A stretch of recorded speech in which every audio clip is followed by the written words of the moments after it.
So we finally made it to Rapid City, and we are here at Heart Ranch. And what a beautiful park. Heart Ranch is part of our RPI network, and it's $10 a night, and then there's a $12 resort fee. So we're paying $22 a night. We're just staying here for 2 nights, but real nice. There's our site. Let me turn this around. So that's our site. Got in last night.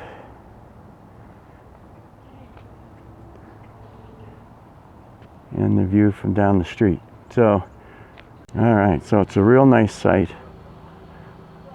Wish we could stay for a few more days, but like I said, we're just here for a purpose, and that would be to renew my driver's license. Today's Monday, so we're going to get things done. Going to go visit the American mailbox and pick up our mail, and then head over to the licensing bureau for Pennington County and get my driver's license renewed. All right, so in order to renew my driver's license, I have to bring a receipt that shows that we stayed in South Dakota at least for 1 night within a year of renewing my driver's license. So we got a receipt from Royal River Casino, and I made sure that they put Kathy's name on there too, because hers comes due next September, and we'll do that by mail. Like I said, as long as you can show that you've been here at least 1 day within the year of renewing. So this will work for her too when we go to renew hers. Like I said, we can do hers by mail, so that's good. We couldn't with mine because we didn't have any receipts for showing that we've been here in South Dakota. So they want to see that you're here at least 1 day. So we got in last night. They had a packet waiting for us here at Heart Ranch, and that was good. But this trip has been plagued with various problems. Number one, we hit some really strong winds, and they were like straight on to us or slightly off on an angle as we were driving down I-90 west towards Rapid City. We traveled pretty much almost the whole length of the state. It was 388 miles that we traveled, but I spent $250 in gas yesterday alone. So really crazy. Our fuel economy, because of the strong headwinds, was down to about 5 miles to the gallon, where normally we get about 7.5 to 8, sometimes 8.5 miles to the gallon, but we were all the way down to 5. In some places we were down to 4.5 miles per gallon. So we just burned through gas like crazy yesterday. And I'm hoping when we travel the next leg heading towards Colorado that our fuel economy picks back up. If it doesn't, then there's something wrong with the truck, and gosh, I hope not. I hope it was just the real strong headwinds causing all that resistance and drag and causing the fuel economy to go down. It's either that or the gas is kind of crappy. Who knows? So I got to keep an eye on that. So far, in the last week, we've been on the road a week, and we've spent about $1,100 in gas. Just totally insane. Gas prices are running right around $3.60 a gallon everywhere. The only place that was cheap was Georgia, and we paid $2.80 something for gas down in Georgia. That was the only cheap state that we've run through. Everything else has been $3.50, $3.60. Some places have been $3.80. So, like I said, these gas prices are killing us. The next thing that happened was I went to put out the slide, the kitchen slide. This slide worked okay. The bedroom slide worked okay. But the one with the kitchen, that has the refrigerator and everything, that one, I got it out now. I mean, there it is. But I had, it was stuck on the in position. So I had to get underneath, and the actuator's jammed. So I had to get underneath there, disconnect the actuator, and then manually crank out the slide out. And here, let me get under there and I'll show you. All right, so my slide out won't go out. It makes the sound like there's a gear stripped. So it's stuck all the way in and we can't get it out. So let's see here, we can try and shed some light on it. It's starting to get dark. These things always happen at the end of the day when you're trying to set up.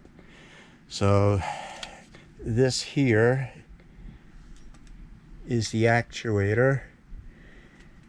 This is your rack and pinion gear assembly, and there's down at the other side of the slide all the way down, there's another gear that looks just like this.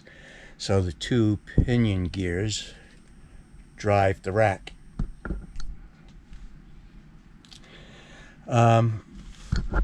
The actuator is slammed all the way against the steel frame, tight, real tight.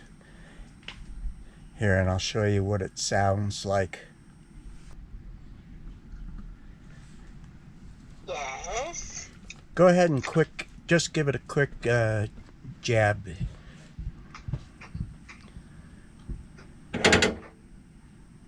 Do it again. Okay. So,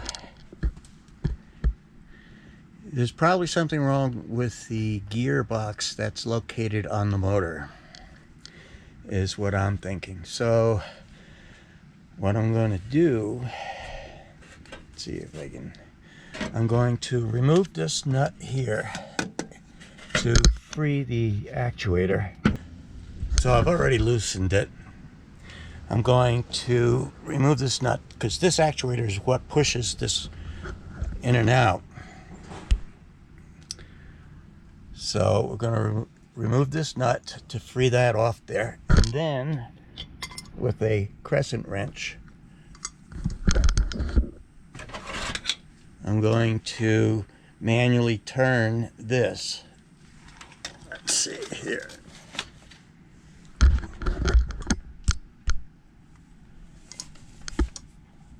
I know the lighting's not so good, but, and then I can move this, manually move the slide in and out. So, whoops. So crescent wrench on there. And I'll manually operate this once I free that from there. All right, so I have to disconnect the actuator from that mounting bracket, which is attached to the rack, so I could slide the room out, because the actuator is jammed and that's just holding it tight up against the side wall. So once you get that nut off, then you can crank it out and slide it out.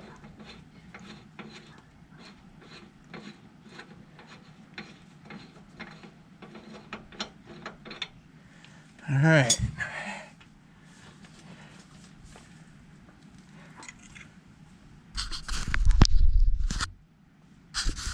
Now,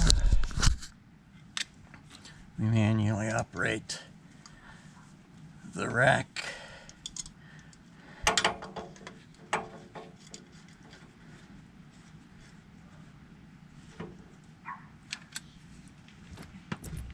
And there she goes.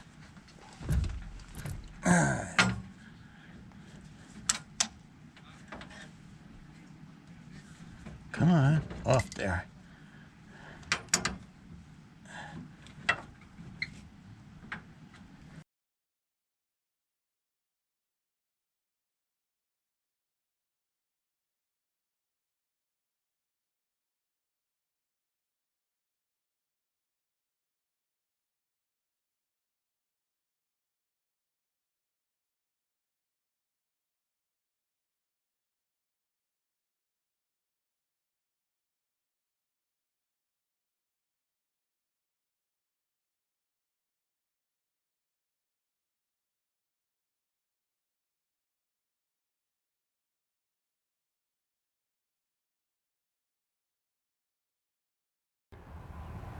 So there's a gearbox that's part of the motor assembly that probably is what needs to be replaced. I have to open the underbelly. I'm not going to have time to do that. So I manually cranked the slide out. Once I had to disconnect that in order to crank this out. This is not a typical, well, I don't know if it is a typical failure or not, but with that being jammed, you couldn't budge the slide out in or out. So with that disconnected, I was able to take a large crescent wrench and manually crank the slide out. So you could only do that if you disconnected it. If the gearbox hadn't failed and it was like you had a power failure, then you could crank the motor. There's another way to do this. But since this mechanism was jammed, the only way to do it was to release it. This is called the actuator, is what that's called. So when we go to leave, I'm going to have to manually crank that again with the crescent wrench and pull it in. That part wasn't too bad. And then reattach the actuator back to the bracket here so that it keeps the slide out secure up against the side of the trailer. So I'm going to have to deal with this at a later time because I'm going to need some time to take it apart and then order the correct part to fix it. So when we stay in a place for a while, then I'll be able to do the repair. Meanwhile, I'm going to have to manually operate this slide out. I tell you, boy. So mechanically inclined enough to be able to handle most situations, except for welding. The welds so far that guy did down in Florida for me, even though the welding job looked ugly, it's holding. So I'm okay with it as long as it's strong. It doesn't have to be pretty. So that's what's going on. Just one of those crazy trips where everything just seems to go wrong and costs are running higher than I was planning on, because I kind of figured it would only cost about $800 to get here, not over $1,100. So, but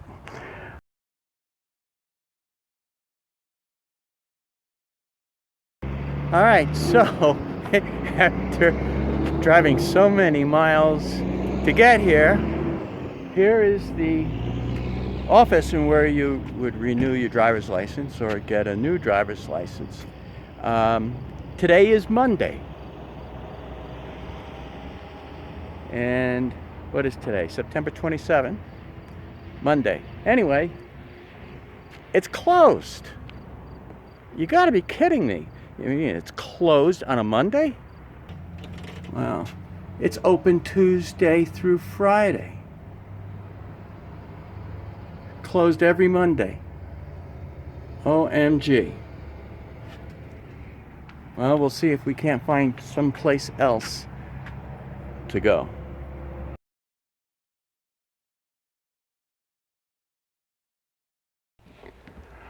All right, it's always something. When you're RVing full-time, you just never know what's going to happen. So what I had to do is go back the next day to renew my driver's license there. So that would bring us to Tuesday. Now, Tuesday we're supposed to be leaving a Heart Ranch, so I had to pack up and leave by 11 o'clock. And don't forget, I got to manually crank in the slide out too, which is a bit of a hassle. So anyway, I got up extra early, and I got to the licensing bureau like at 7 o'clock in the morning, just so we could get this done and then be able to leave town. All right, so the whole process here was really, really fast. When I pulled in, I was kind of worried because this parking lot was full of people. It was busy inside there, but I got here 7:15 and was done and out the door at 7:45. Awesome. They are fast. They just zip you right on through. So now we got everything taken care of. Thank goodness, you know, we were here until Tuesday, because if we had to leave on Monday, we would have been SOL, to say the least. But that's it. Just this little building, like out in the middle of nowhere here, just off of I-90 in Pennington County, just outside of Rapid City. This is where you come to get your driver's license, whether it's new or you're renewing it. All right, so now we can get out of here and we can head on down to Colorado Springs. So that's going to be a 2-day drive. All right, well, what we'll do is I'll catch you down at our next destination, which is Colorado. We're probably going to have to make a stopover in Wyoming somewhere, kind of bust that drive, because it's like 450 miles from here. So I'll break that up into 2 days, I think. And then we have reservations for Jellystone Park in Larkspur, Colorado. So, and we're going to be there for 5 days. All right. So until then, I'll see you in a few days. Happy camping. Bye now. Thomas says thanks for watching. Don't forget to subscribe and like and share. Until next time, happy camping.